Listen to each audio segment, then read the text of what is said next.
although there is a discussion among the scientists on whether, for instance, and the other day I raised it with the Director General of WHO, whether we can't try that vaccine for Ebola Zaire on high-risk people in this Ebora Budibujo, because genetically Ebora Budibujo and Ebora Zaire have what we call genetic concordance of about 70%. Genetic similarity of about 70%. I will be discussing.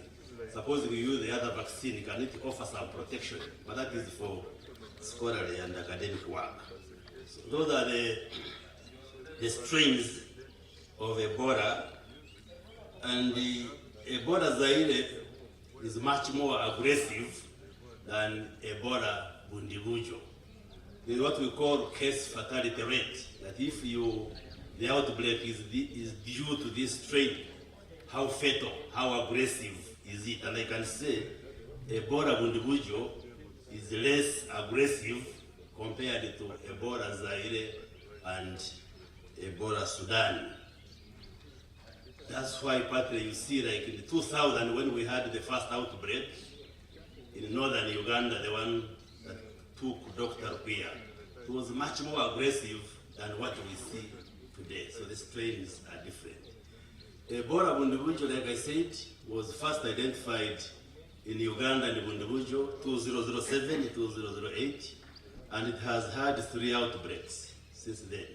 The second outbreak was in 2012 in Congo, but it was not very aggressive. This is the 3rd outbreak due to Ebola Budibujo.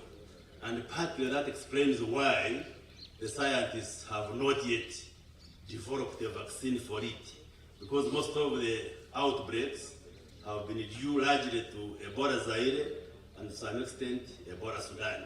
So Ebola Budibujo, this is the 3rd time it is causing an outbreak. And for you to develop a vaccine, you need an outbreak so that when you are testing the candidate vaccine, because you are the vaccine, when you do trials, you try on different populations.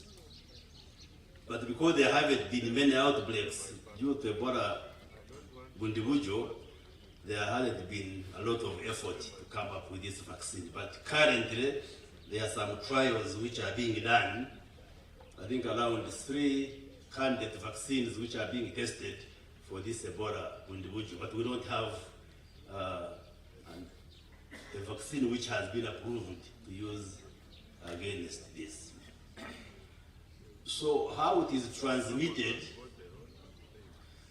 the virus, like I said, is resident in animals, and when there is that spillover from the animal to the human being, and the virus gets to you, and then gets into the body, then it can cause disease.